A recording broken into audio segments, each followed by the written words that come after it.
High friends, welcome back to चेरेलाज kitchen. नवीन वर्ष येत आहे आणि नवीन वर्षात गोड हा पदार्थ झालाच पाहिजे. तर आज आपण गुढीपाडवा स्पेशल बनवणार आहोत बासुंदी. एकदम मलाईदार अशी बासुंदी. ही बासुंदी बनवायला आपल्याला नाही दूध आटवायचे आहे. अगदी सोप्या ट्रिकपासून आज आपण झटपट होणारी बासुंदी बघणार आहोत.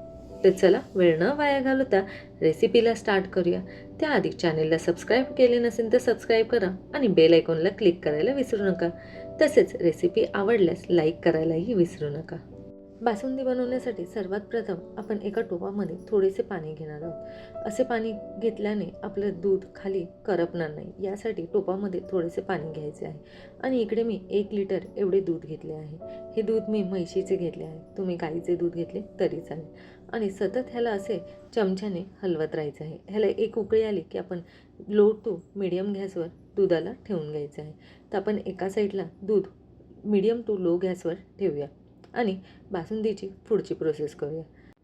त्यासाठी मी पॅन घेतला आहे. आता पॅनमध्येच आपल्याला अर्धा कप एवढी मिल्क पावडर घ्यायची आहे. मिल्क पावडर नसेल तर तुम्ही ती डेअरी व्हाईटनरी घेऊ शकता किंवा 10 रुपीजचे जे सॅशे मिळतात तेही तुम्ही वापरले तरी चालेल.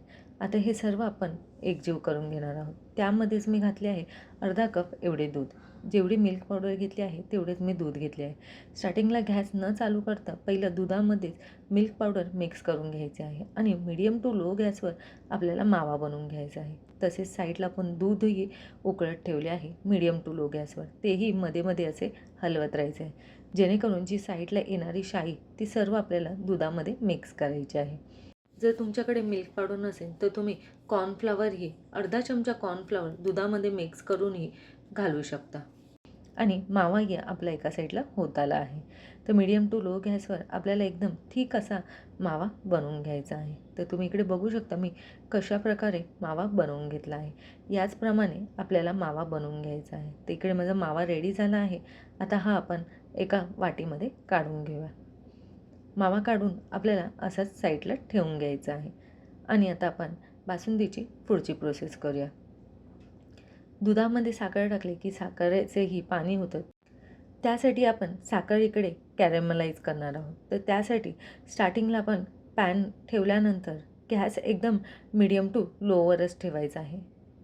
स्टार्टिंगला आपण लोवरच गॅस ठेवणार आहोत आणि साखर आपल्याला असेच वितळून घ्यायची आहे. एकदम साखर वितळत नाही तोपर्यंत आपल्याला ह्याला सतत असे हलवत राहायचे आहे. आता तुम्ही बघू शकता क्रिस्टल अशी झाली आहे आणि इकडे आपली साखर वितळत आली आहे. ती याप्रमाणे पूर्ण साखर आपल्याला वितळून घ्यायची आहे. मीडियम टू लो गॅसवर, नाहीतर तुम्ही फास्ट गॅसवर साखर लवकर जळेल, त्यासाठी मीडियम टू लो गॅसच इथे ठेवायचा आहे. तर तुम्ही इकडे बघू शकता मी पूर्ण साखर वितळून घेतली आहे. आता आपण जे दूध गरम करत आहोत त्यातलेच 2 ते 3 चमचे आपण दूध ह्याच्यामध्ये घालणार आहोत, जेणेकरून आपली साखर जळणार नाही. यासाठी पहिला 1 चमचा घालून ह्याला या प्रकारे हलवायचं आहे. आता आपण अजून 1 चमचा दूध घालून ह्याला परत मिक्स करून घेऊया. असेच मी 3 चमचे दूध घातलं आहे. दूध घालून आपल्याला ही साखर पूर्ण दुधामध्ये मिक्स करून घ्यायची आहे. ही प्रोसेस करताना गॅस एकदम लोवरच ठेवायचा आहे. एकदा दूध घातल्यानंतर गॅस आपण परत मीडियमवर करणार आहोत. गॅस मीडियमवर करून ही साखर पूर्ण दुधामध्ये मिक्स करून घ्यायची आहे आणि ह्याला असेच सतत हलवत राहायचं आहे जोपर्यंत ही पूर्ण साखर या दुधामध्ये मिक्स होत नाही तोपर्यंत. तर तुम्ही इकडे बघू शकता कशा प्रकारे साखर पूर्ण मिक्स झाली आहे. जोपर्यंत मिक्स होत नाही तोपर्यंत गॅस आपल्याला मीडियम टू लोवरच ठेवायचा आहे. तर इकडे पूर्ण साखर दुधामध्ये मिक्स झाली आहे.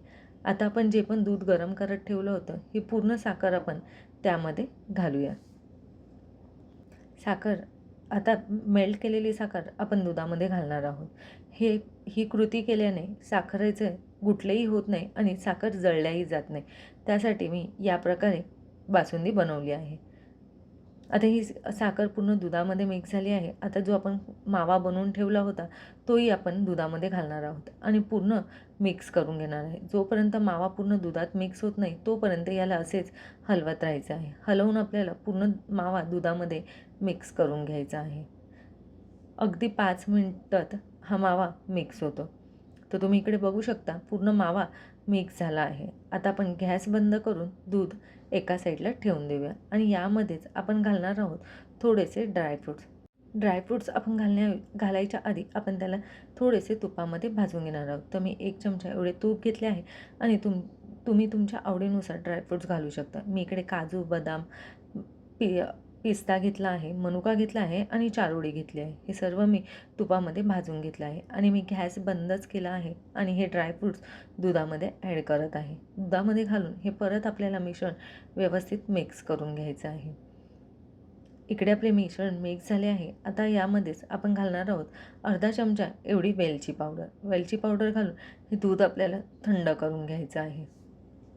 आता हे दूध नॉर्मल टेम्परेचर आलं की आपण ह्याला कमीत कमी 10 मिनटं फ्रीजमध्ये ठेवले होते. तर इकडे आपली बासुंदी रेडी झाली आहे. जर तुम्ही खूप थंड खात असाल तर तुम्ही ही अर्धा तासही ही बासुंदी फ्रीजमध्ये ठेवू शकता. तर इकडे आपली बासुंदी रेडी झाली आहे. व्हिडिओ आवडल्यास शेअर करायला विसरू